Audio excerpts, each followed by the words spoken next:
This is Booked for Drama, where stories burn, hearts break, the tea is always hot and never a part 2.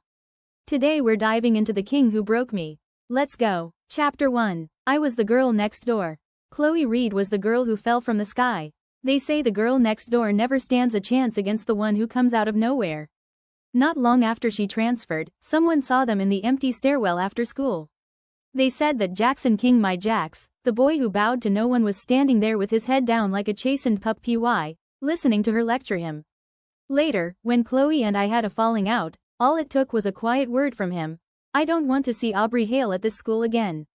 My parents, terrified of jeopardizing their business with the King family, had me transferred by the end of the week. After that, I vanished from his world.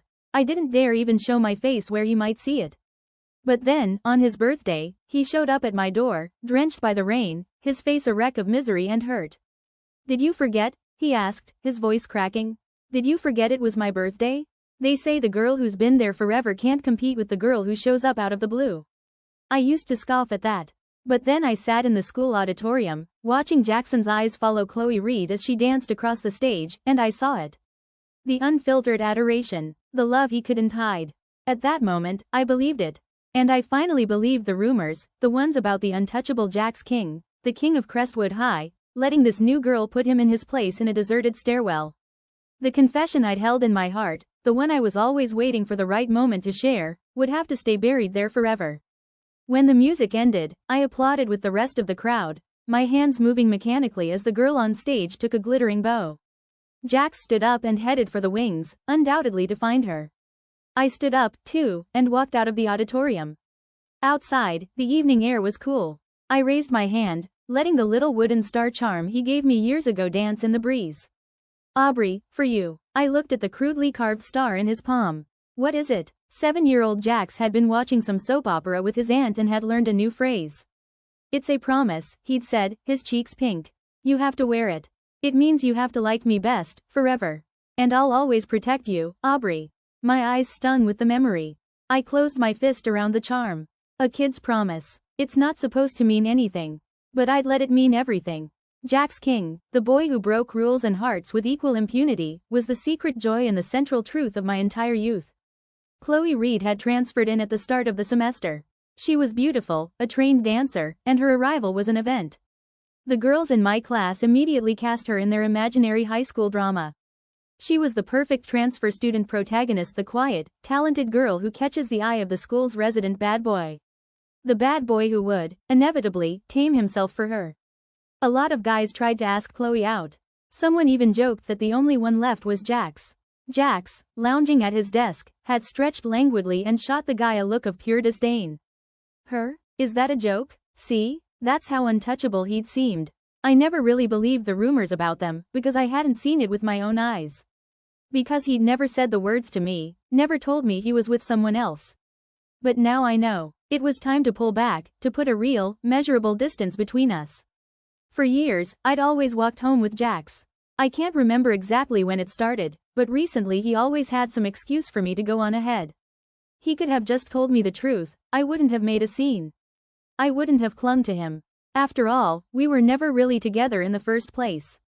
Chapter 2. On Sunday evening, we had study hall, and homework was due. Jax was the kind of student who, when asked for his assignment, would just give the TA a blank look and say, "Didn't do it." He used to listen to me, though. Everyone knew it, so whenever he'd pull that stunt, they'd come and complain to me. That's what happened tonight, except no one could even find him. He'd slipped out after the last bell, probably to find Chloe. "Aubrey, Jax didn't turn in his homework again, and he's not in his seat. Can you just hand in what you have?" I said, offering a small, tight smile. "From now on, you don't need to tell me about his homework." My classmate just nodded, his expression confirming that the rumors about Jax having a girlfriend must be true. My detached tone was all the proof he needed. When class resumed, I bent over my test prep book. Before Chloe, my plan was for Jax and me to go to Northwood University together. Now, the plan was just for me to work my ass off and get into Northwood. For my own dream. Jax didn't come back for the entire period. The teacher on duty frowned from her desk at the front of the room and asked where he was. Every head in the classroom turned to look at me. I kept my eyes on my paper, refusing to acknowledge them. He finally reappeared during the second period, sliding into his seat without a word. A moment later, a classmate leaned over and told him the principal wanted to see him in his office. Jax seemed to snap out of a daze. As he walked past my desk, he paused for a fraction of a second. I didn't look up. I was wrestling with the final problem on a math worksheet, the kind where I could solve the first part but my brain would freeze on the second. After I finally figured it out, my desk mate, Maya, leaned over. "Hey, is everything okay with you and Jax?" she whispered. "Everything's fine." "Really? Because you used to get more worked up than anyone when he skipped class or blew off his homework." I flinched. She was right. "That was then," I said, my voice flatter than I intended. "I'm not going to bother with his stuff anymore." "Oh," she said, her eyes wide as she put the pieces together. "So it's true, about him and Chloe Reed?" I looked down, saying nothing. The final bell rang, and a few minutes later, Jax ambled back into the room. A folded piece of paper landed on my desk. I opened it. "Go home without me." I stared at the familiar scrawl, then calmly folded the note and tucked it away before returning to my work. The classroom was a chaotic swirl of noise and motion as everyone packed up. I took my time, organizing my binder.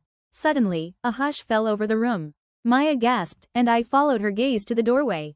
Chloe Reed was standing there. She tilted her head, gave Jax a little come hit her crook of her finger, and then turned and walked away. I couldn't stop myself from looking at Jax. A helpless, almost tender smile spread across his face as he grabbed his backpack and followed her out. The second he was gone, the classroom erupted. "Holy crap, so it's real. Wow, I always thought he and Aubrey were endgame. You know, the bad boy and the good girl. But I guess the bad boy and the dancer, that kind of fits better, you know? Don't be an ass. Does anyone else feel kind of bad for Aubrey? They've known each other their whole lives. See? The girl next door never wins." Maya was looking at me, her expression full of pity she was trying to hide. I slung my backpack over my shoulder. My heart felt like it was being squeezed in a vice, but I forced a smile. I would not cry. Not here. I couldn't let them see how much it hurt. If I did, I'd be the butt of their jokes for the rest of the year. "I'm fine," I told Maya, meeting her worried eyes. "Jax and I have only ever been friends. I'll see you tomorrow." "Okay, see you tomorrow. Get home safe." Once I was out of the noisy school building, I gripped the straps of my backpack, my knuckles white. I bit down on my lip, hard. But the tears came anyway, hot and silent, blurring the streetlights. A heavy, aching pressure built in my chest. How could he just start liking someone else? Out of nowhere? My vision swam. In my ears, I could hear a boy's voice, clear and cocky, from a lifetime ago. "Don't worry, Aubrey. I can do anything. And I've got you. For life." Chapter 3. "Aubrey, why didn't you wait for me this morning?" Jax had been late to school. He cornered me after the first period, his tone laced with a playful grievance as he placed a carton of milk on my desk. My hand, busy scribbling vocabulary words, paused. I glanced at the milk. "I already had breakfast," I said. "And I'm not going to walk with you anymore. I'm going to school earlier from now on." He slid into the empty seat beside me, looking genuinely confused. He propped his chin on his hand. "Did I do something to piss you off? We've always walked together. It's different now." I set down my pen and took a deep breath, forcing a small smile. "You have a girlfriend, Jax. We need some distance." His expression froze for a second before realization dawned. "She won't care. She knows about you." "I care." I enunciated each word clearly. "I don't want to be the target when you two eventually have a fight about something. I don't want to be the problem." Aubrey, Jax King was not known for his patience. The fact that he'd even let the conversation go this long was a minor miracle. I could see this was running out. His face hardened. He shot up from the chair, the legs screeching against the linoleum, a sound that grated on my already raw nerves. "Fine," he bit out. "Whatever you want." Then he was gone. I lowered my head, closing my eyes against the sudden burn. I'd spent all of last night on my balcony, letting the cold air whip at me, debating what to do. Should I keep playing the fool, pretending I was just his friend while hiding this suffocating crush? Or was it time to let our lifelong connection finally fracture? They say you can't hide the way you look at someone you love. If I kept following him around, it wouldn't be fair to me, and it wouldn't be fair to Chloe. No girlfriend on earth wants her boyfriend's overly close girl best friend hanging around. From that day on, Jax didn't speak to me. If we passed in the hall, his eyes slid right over me as if I were a stranger. The girl by his side was no longer me, it was Chloe. He introduced her to his entire circle of friends, the world that had once been ours. She was his first love. The girl he was crazy about. I focused on my studies. Like everyone else, I heard the stories of their epic romance through the grapevine. Chloe was starving herself for a dance competition, and Jax had his family's personal chef make her low-fat, high-protein meals to bring to school. A jock from a rival school wouldn't stop harassing Chloe, cornering her in an alley after school. Rumor was, Jax beat him so badly he ended up in the hospital. On the next monthly exams, I reclaimed my spot as first in our class. My guidance counselor once told me to stop worrying so much about Jax, that he was dragging down my academic potential. The Kings had more money than God, it didn't matter if Jax graduated or not. That afternoon, I stared out the window at the spectacular sunset. Aubrey, where do you want to go for college? It was a hot evening last summer. Jax was sitting next to me, idly twirling a strand of my hair around his long finger. Northwood University, I'd said without hesitation. That's so far. I never told him the real reason. It wasn't just because Northwood was a top-tier school. It was because I had to get away from here. Away from that house. My father was a cliché. The second he made money, he found a new woman. My mother refused to divorce him, convinced it was her fault for not giving him a son. In the dead of night, she would sometimes break down, pointing a shaking finger at me and screaming, asking why I couldn't have been a boy, then her husband would have stayed faithful. She finally did have a son. My father's return to the family was brief. And once my little brother was born, my mother poured every ounce of herself into him. She had her son now, her security for old age. Okay, then I'll go to Northwood too, the boy beside me had boasted. You're such a klutz, you'll be a mess without me there to look out for you. That cocky, grinning boy was the only light in my broken world. I was desperate to hold on to him. I was willing to waste all my time on him, to sacrifice my own ambitions. Even if I didn't get into Northwood, as long as I got into whatever school he did, that would be enough. Chapter 4. A rumor started spreading that Chloe was a homewrecker who had stolen Jax from me. Coming back from the restroom with Maya, I saw Chloe run past me down the stairs, her face buried in her hands, sobbing. A second later, Jax came storming up the steps. He saw me, and his face contorted with rage. He lunged forward and slammed me against the wall, his hand closing around my throat. I thought you wanted to stay away from me, Aubrey, he snarled, his face inches from mine. What the hell is this? I clawed at his hand, my lungs burning. Maya rushed forward, trying to push him off. Are you insane? We were just in the bathroom. Let her go, you're choking her. Jax flinched back as if he'd been burned, snatching his hand away. I slid down the wall, gasping, sucking in ragged breaths of air. You're pathetic, Aubrey, he spat down at me. Aubrey, are you okay? I stayed crouched on the floor, coughing, tears streaming down my face. Maya wrapped an arm around me, rubbing my back. It's okay, Aubrey. I don't know what's wrong with him and his crazy girlfriend. I wiped my eyes, biting my lip to keep from sobbing aloud. The look on his face, it was pure hatred. For a second, I thought he was actually going to kill me. The boy I knew was gone. Completely and utterly gone. Later, a classmate cautiously slid a phone under my desk. Someone had posted an anonymous message on the Crestwood Confessions page, accusing Chloe of being the other woman who broke up Jax and me. Everyone believed it. The comment section was a cesspool of slut-shaming, each insult more vicious than the last. When I got home that evening, I planned to immediately send a message to the page administrator to clear Chloe's name. The red marks on my neck were already bruised. But I never got the chance. I walked into my house to find my parents sitting on the living room sofa, their faces like thunder. They were waiting for me. My stomach dropped. I knew this wasn't good.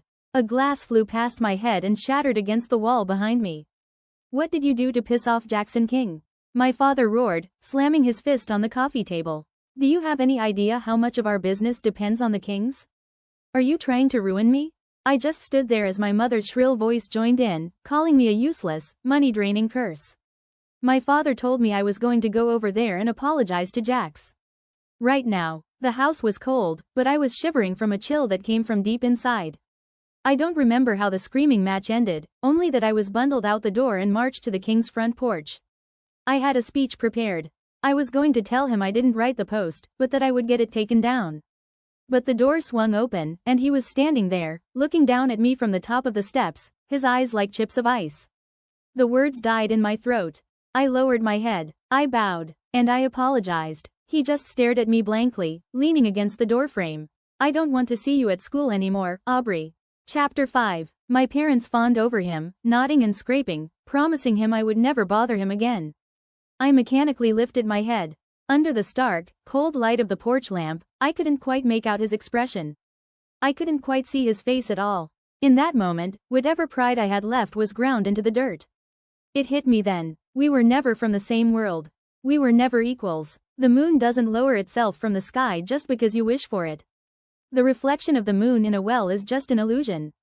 All the kindness he'd shown me over the years, it was just a rich boy's passing whim. I never should have let myself dream of anything more. It was a mistake from the very beginning. That night, I started packing. My parents were already on the phone, arranging my transfer. It had been almost 2 weeks since I transferred. I'd rented a small room near the new school. My parents, terrified I might run into Jax again, told me it was better if I just didn't come home. Crestwood High was on the east side, my new school, Westwood, on the west. In a city this big, you wouldn't see someone unless you were trying to. Hey, Hale, you should come watch my basketball game today. The boy speaking had on a black and white jersey, a cocky smile playing on his lips, and clever, fox-like eyes. On my first day, a girl in my class had given me the rundown.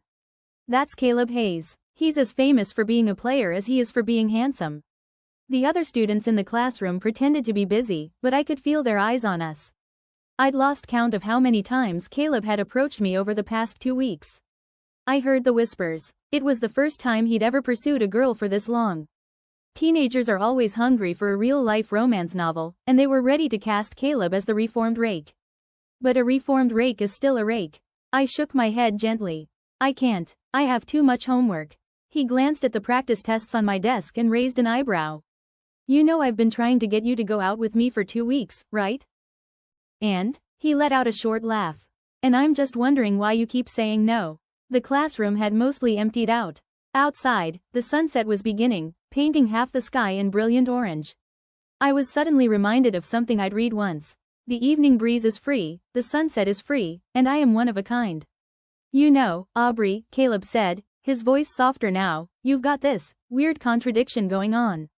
A whistle blew from the gym, a sharp sound cutting through the quiet afternoon. I looked at him. He smirked. It's like you've got this deadness inside you, but at the same time, this crazy intense will to survive. And that, he finished, makes me even more interested. I gave him a cool look. Your game is starting, I reminded him. It's against Crestwood High today, he said, his voice low, letting the name hang in the air between us. It went unnoticed. I looked back down at my book. He seemed to find my lack of reaction boring, letting out a tisk before turning to leave. After he was gone, I looked up at the silent clock on the wall. That confession post. I had a pretty good idea of who actually wrote it, but I couldn't figure out what they stood to gain. Unlike Crestwood, Westwood High cut the power to the classrooms at 6:30 sharp. The lights flickered off, leaving the room illuminated only by the fading glow of the sunset. I packed my books and headed downstairs. A gentle breeze rustled the leaves of the magnolia trees lining the path, scattering a few late blossoms across the pavement. I stopped for a moment, just watching them. My short life felt a lot like one of those petals. Powerless, helpless, swept along by forces I couldn't control. Hey, isn't that Aubrey Hale? The voice snapped me out of my thoughts. I started to walk away, but they cut me off. 2 familiar faces, looking shocked to see me here. They were Jax's friends, guys I'd known for years, guys I'd always gotten along with. They were holding sports drinks, clearly just coming from the convenience store. Aubrey, you really transferred here? I just nodded, not understanding the surprise in his tone. The other one nudged his friend. Listen, Aubrey, you and Jax have been friends forever. He's here for the game today. This is a perfect chance for you guys to talk and clear up this whole misunderstanding. Everyone who knew me knew I wasn't capable of doing something so cruel. But the one person who should have known it best, the boy who grew up with me, had decided I was guilty. There's nothing to. Before I could finish, a cold voice cut through the air from across the lawn. Does it really take you two this long to buy a bottle of water? Or are you just standing around talking to irrelevant people? Jax was standing under a tree, his features cast in shadow, his eyes sweeping over me as if I were a complete stranger.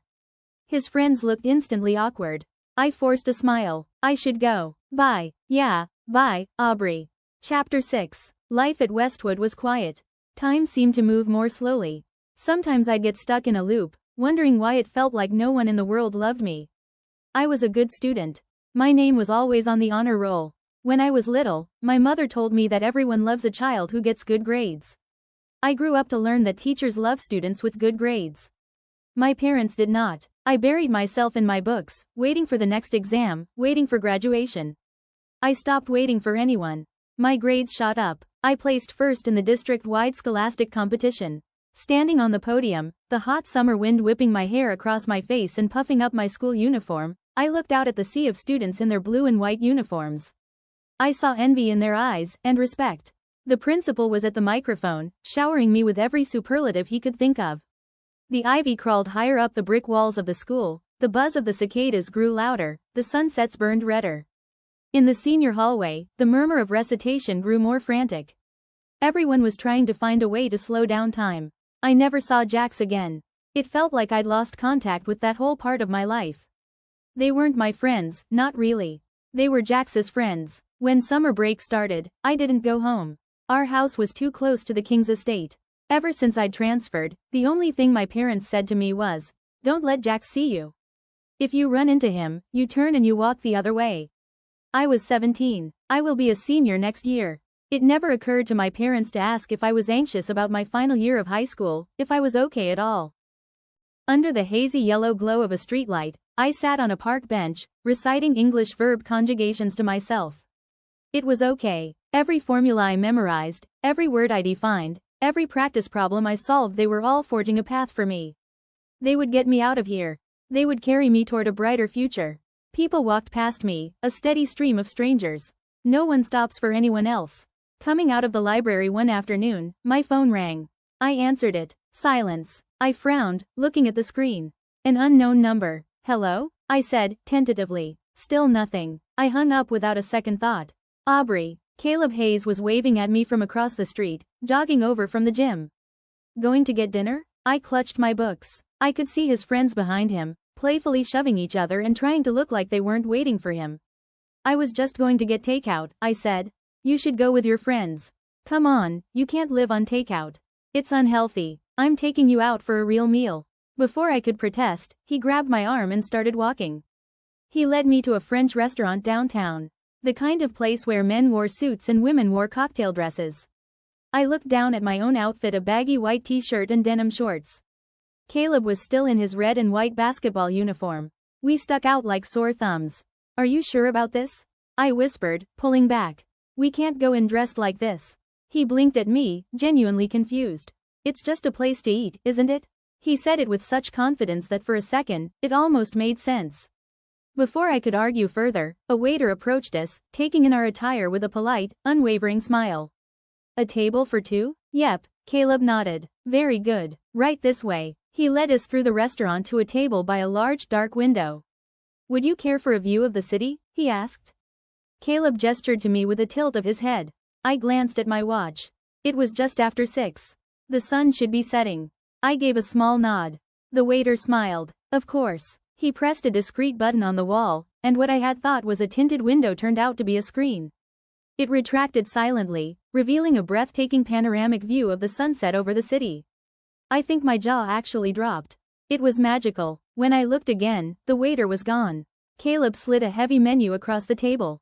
"What looks good?" The prices were astronomical. I hesitated. He grinned. "Worried you're going to bankrupt me?" His face was bathed in the golden light of the setting sun, making his eyes sparkle.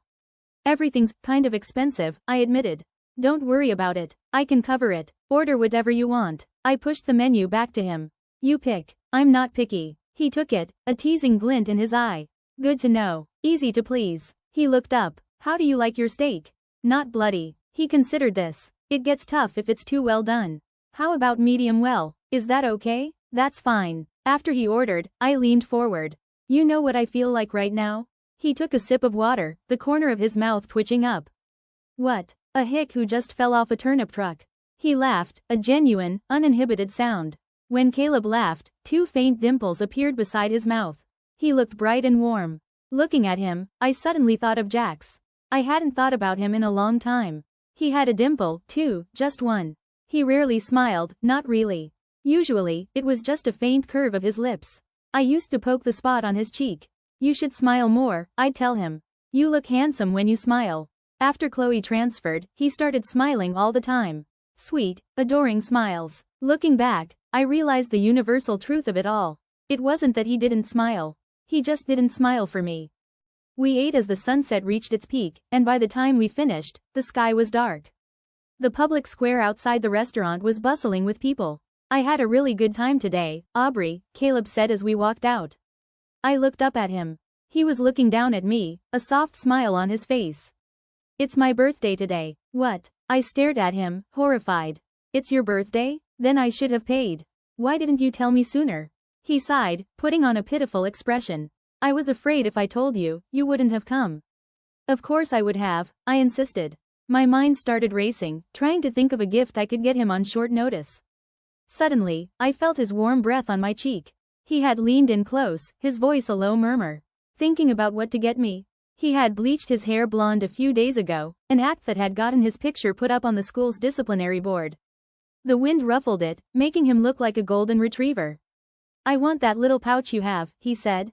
He meant the sachet. He'd come to find me after school one day, and as I was packing my bag, a small, hand-stitched sachet filled with lavender had fallen out.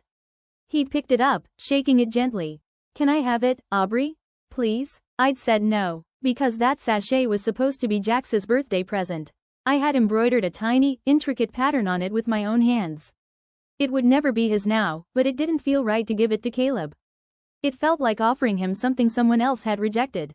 I nodded firmly. Okay, I said, but you'll have to wait a few days. I'll make you a new one. On the walk back to my apartment, Caleb asked me for the first time, where do you want to go to college, Aubrey?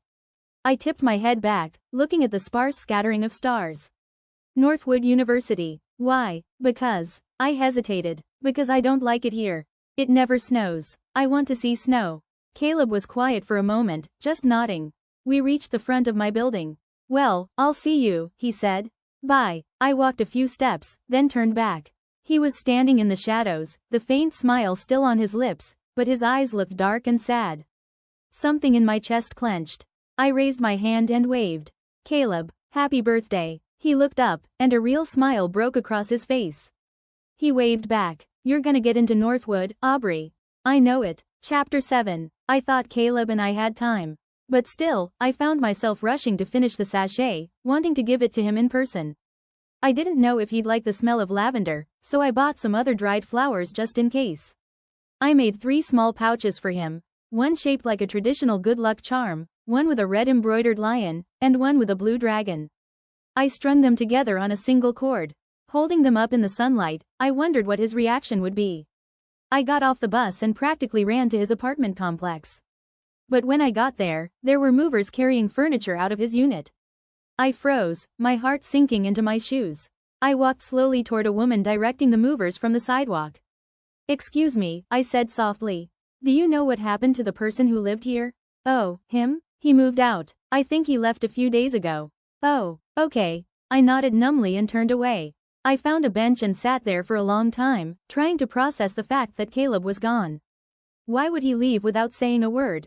Weren't we friends? My vision blurred. The gift bag in my hand suddenly felt like it weighed 1,000 pounds. Why is it that as soon as I start getting used to someone, they leave?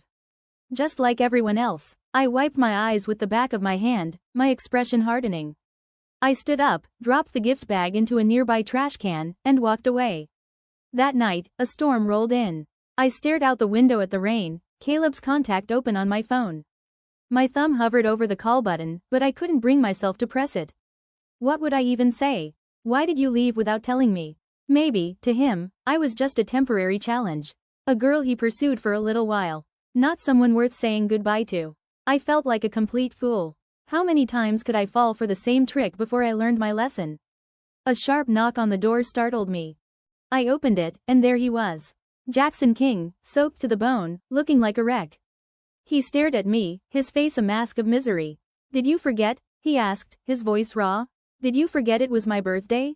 If this had been the old Aubrey, would she have forgiven him? I don't know. All I knew was that Aubrey standing there now felt nothing. I looked at the boy I had loved for most of my life, and I felt a profound, desolate emptiness. No love, no hate, just nothing. His eyes were red-rimmed. Aubrey, it's my birthday. You promised you'd always be there for my birthday. I was so tired. Happy birthday, I said. Is that what you wanted to hear? I'm sorry, Aubrey. Are you still angry with me? He suddenly grabbed my hand and slapped it across his own face, hard. I winced. The force of it sent a stinging vibration up my arm. He tried to do it again, to hit his other cheek with my hand, but I wrenched it away, my voice cold. If you're going to have a meltdown, go home. Don't do it on my doorstep. A dark red handprint was already blooming on his pale skin. I didn't care if it hurt him. I only cared that it might bring me more trouble. His mouth opened and closed. Rain dripped from his hair. Aubrey, I was wrong, he choked out. I don't even know why I acted like that. By the time I wanted to fix it, you were already gone. I went to Westwood to find you, but I saw you talking to that guy by the window, and I got so angry. The things I said that day, I didn't mean them. It doesn't matter anymore, I sighed, a wave of exhaustion washing over me. Jax stared at me, his face pale and stricken. I let out a bitter little laugh. The post on the confessions page. With your family's resources, you could have found out who wrote it in an hour if you'd wanted to. At my words, a look of anguish crossed his face, and he lowered his head. You and I grew up together, Jax. You know my personality. You know I would never do something that low. You didn't believe me, Jax. You chose to believe it was me. Chloe wanted everyone to know she was your girlfriend. She wanted to draw a line in the sand between us, to prove that she, the new girl, was more important than me, the girl you'd known your whole life. And you let her. You went along with her lies and her games. I looked at his pained expression without a flicker of sympathy. You made your choice a long time ago. What are you doing here now? Aubrey, I'm sorry, he pleaded, reaching for me. I stepped back. I was wrong, I was so wrong. I didn't know what I was doing. It wasn't until you were gone that I realized. I can't live without you. I miss you so much. Every single day, I thought about you. I went to your school, I waited outside, but I could never find you. I could never see you, Aubrey. Tears streamed down his face, mixing with the rain. He kept apologizing, over and over. I looked down, closing my eyes. The boy who had walked me through so much of my childhood had finally, irrevocably, become someone I despised. The old Jax would never have treated me like this.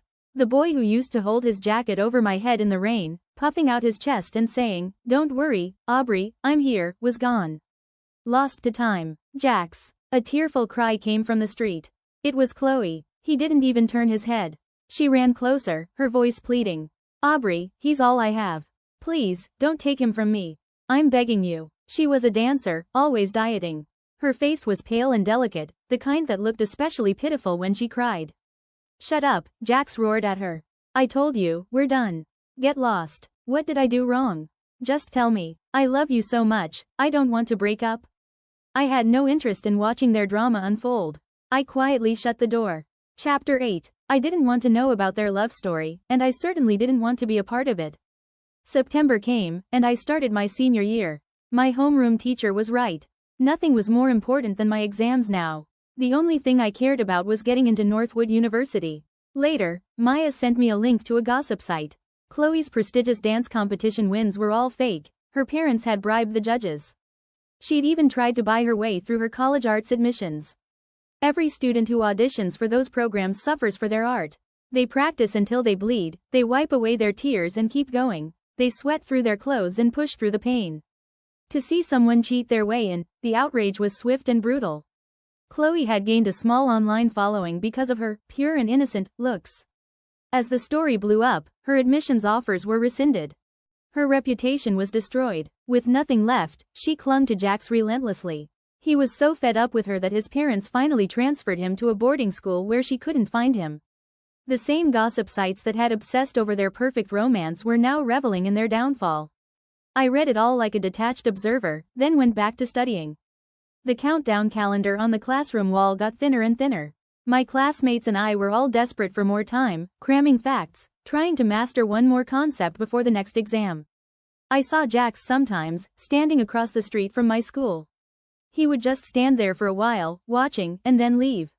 In June, after the cicadas had finally fallen silent, the final exams arrived. It rained hard that day. I remember the math exam was brutal. By the fifth multiple-choice question, my heart was sinking, my palms were sweating, and I could feel a cold dread creeping in.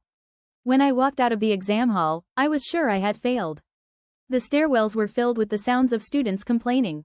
Some were openly crying. That was impossible. I'm so screwed. But time doesn't stop for anyone, and the exams don't get easier just because you cry.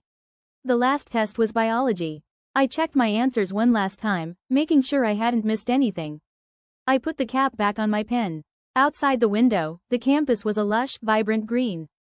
The classroom was silent. The proctor announced there were 5 minutes remaining. My high school career, my youth, it was all about to end. Walking out of the building for the last time, I looked back at Westwood High, a school I had only attended for a year and a half, and felt a wave of emotion. I smiled and gave a small wave. Goodbye, Westwood. Goodbye to being 18. No one stays 18 forever, but there are always people who are. Chapter 9. After graduation, I didn't go home. I went with Maya to the coast for the summer to work at a resort. Almost every other day, I'd get a call from a number back home. I always declined it. People who get lost don't get lost because no one was holding their hand. They get lost because they were distracted by something prettier. The day the exam scores were released, my results weren't posted online. They had been flagged. A moment later, I got a text from the State Board of Education. I read it, and a sob escaped my lips.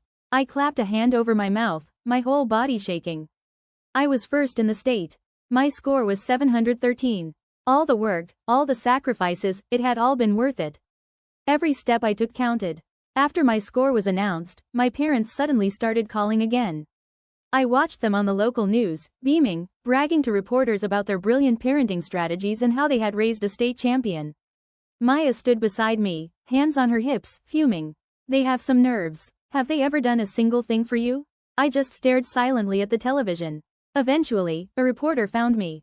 I kept a calm, pleasant smile on my face as I told my story. A cheating father, a mother who favored my brother, a broken home. And a girl who refused to give up. In the age of social media, my interview went viral. People expressed their sympathy, but more than that, their admiration for my strength. After that, I got a new phone number. With the university's full scholarship and the academic awards I'd won, I had more than enough money to cover my living expenses for the next 4 years. Chapter 10. On the second morning of orientation week, we had the opening ceremony for freshman military training. My new roommates and I were running late, rushing to the main field. It was a sea of people, and we couldn't find our assigned class section. I was standing there, completely lost, when a clear, masculine voice spoke from behind me. Excuse me. I froze. I knew that voice. I turned, and he was there. The memory was real. He was standing against the morning sun, his head tilted slightly down toward me. Long time no see, Caleb Hayes said. That afternoon, I dragged my roommates to the dining hall the second we were dismissed. That evening, Caleb cornered me outside my dorm. He looked at my roommates, who were all trying to pretend they weren't watching. Can I borrow her for a minute? Please? I tried to ignore him and follow them inside, but he caught my hand. Even a guy on death row gets a chance to explain himself. Please, Aubrey? I scowled and walked with him to a more private spot. I'm sorry, he said quietly. I didn't mean to just disappear like that. He explained that his family was actually from Northwood, that he'd had a huge fight with them and had run away to Crestwood to finish high school. The reason I left so suddenly. My grandmother got sick, really sick. She's the only one in that house who was ever kind to me. He looked down, his expression pained. I know it sounds like a bad soap opera plot, but my phone was stolen right after I got back. I was so busy taking care of my grandmother, and by the time I got a new one, you'd already blocked my old number. I came back to Crestwood once, he continued, but it was already senior year. I was afraid if you saw me, it would just mess with your head, so I stayed away. I'm not lying, Aubrey, I swear. Every word is the truth. Girls walking back to the dorm kept glancing over at us, their eyes flicking from his handsome face to mine before quickly looking away. I stared at our shadows on the pavement, 1,000 thoughts swirling in my head. Finally, I just nodded. Okay, I understand. What was I supposed to feel?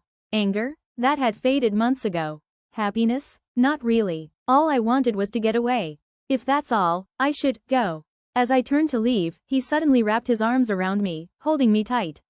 I like you, Aubrey Hale, he mumbled into my hair. And it's not some player trying to reform. I'm not dirty. I've never had a girlfriend. There was a girl who pursued me for a long time, and I turned her down. The rumors about me changing girlfriends like I change my clothes? She made all of that up. The warmth of his hands seeped through my shirt. I heard his voice again, muffled and close to my ear. "Will you be my girlfriend?" I didn't answer. I just pulled away and fled. After orientation, our lives diverged. Caleb was in the computer science department on the East Campus. I was in the law school on the West.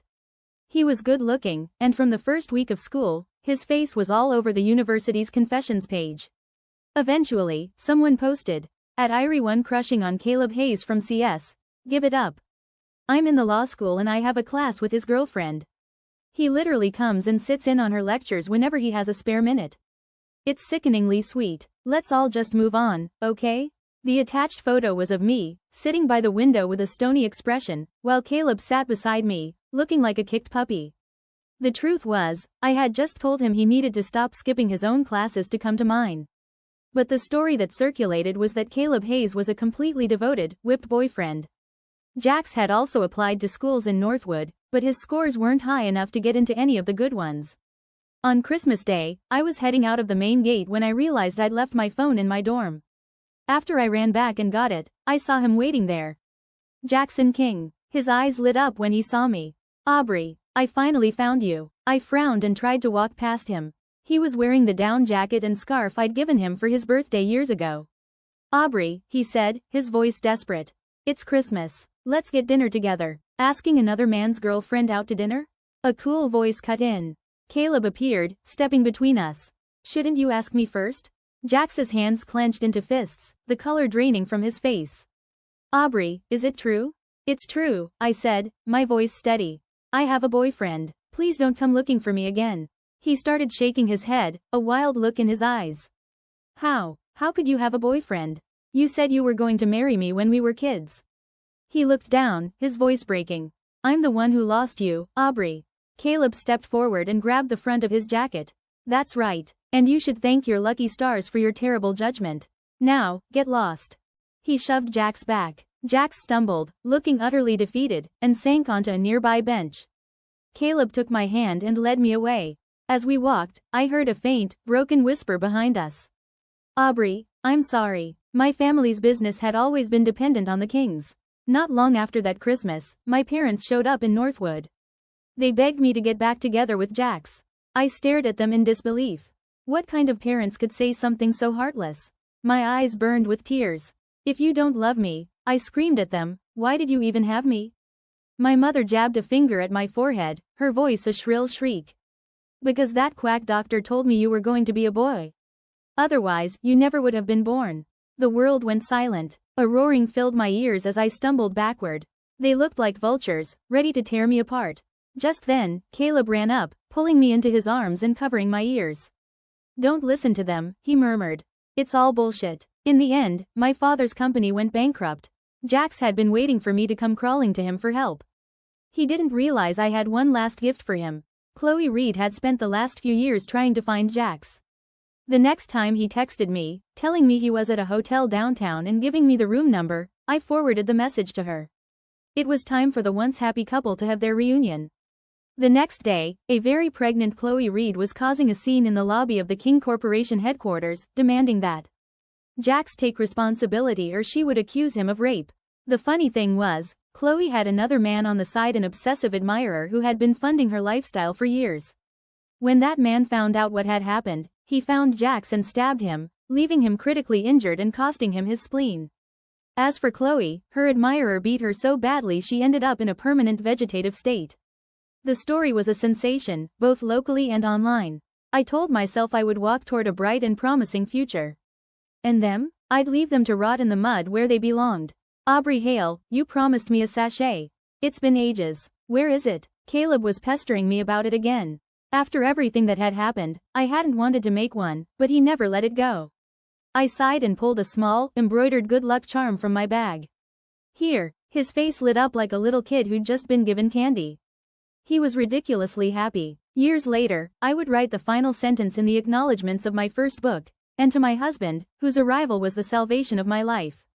The end. And that's a wrap on today's reading here at Booked for Drama. If you felt anything, rage, swoon, secondhand heartbreak, let me know in the comments. Don't forget to like, subscribe, and share with your fellow drama lovers. If you have any requests, drop them in the comments. Until next time, keep reading, and keep the drama on the page.